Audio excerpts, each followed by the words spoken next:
ninjas. So the next property I want to spend a bit of time talking about. Imagine we have a situation where maybe we have some element like this message box that we created with some divs.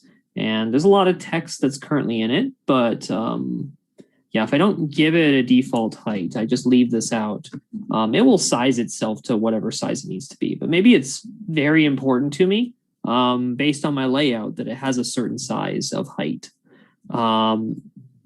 It's just fine if the height is more than we need. But what happens if the height that it needs to be is less than we need? As in, there are elements now that are, and this button, that are extending off down past the end of this. And that doesn't look very good.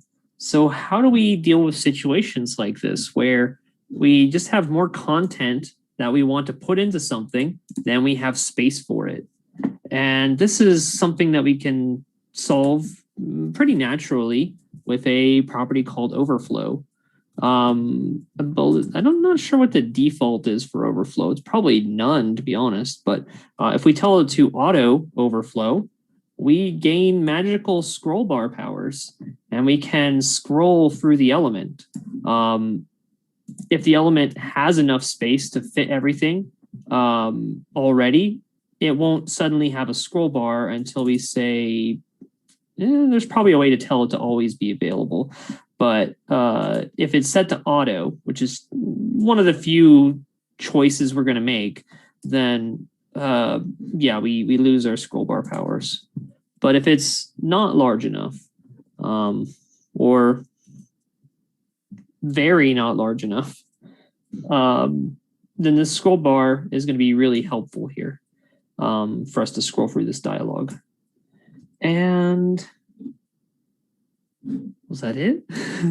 There's more I need to talk about, right? Yeah, so we have this lovely magical scroll bar. Where else were we going with this? Auto is one option. It gives us the scroll bar. Let's go back to default. Is that an option? Maybe it's an option. It clearly doesn't do anything.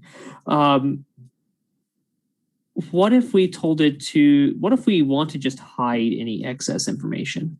Well, we can use none. Hello? Update with none, please.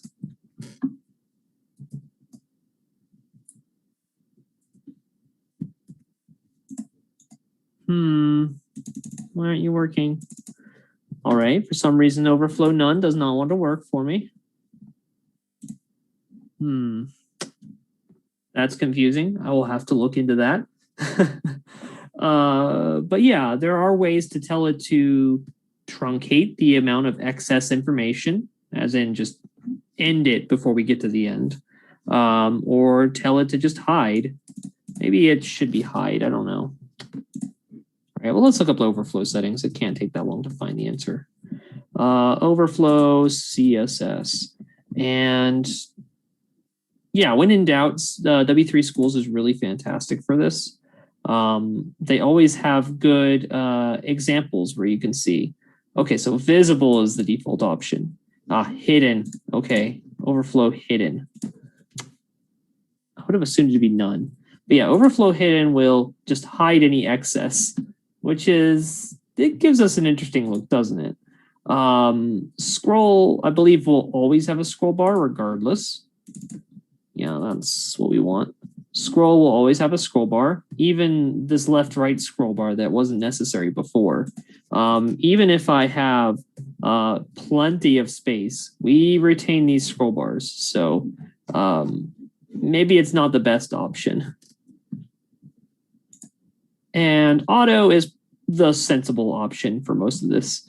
So definitely play around with the Overflow property if you need your layout to deal with this sort of situation.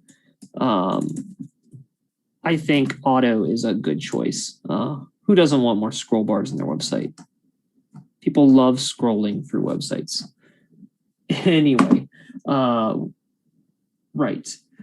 What else was I going to talk about? So, yeah, and this is a situation where there's too much content going up and down. So let's call it the Y direction for up and down. But sometimes we have content that is just too big for what it needs to exist in. So I don't know if anyone has ever told you that CSS is awesome. Is awesome. It's something of a, I guess, front-end developer meme. Yes, your CSS will very happily do this. So how do we deal with this situation?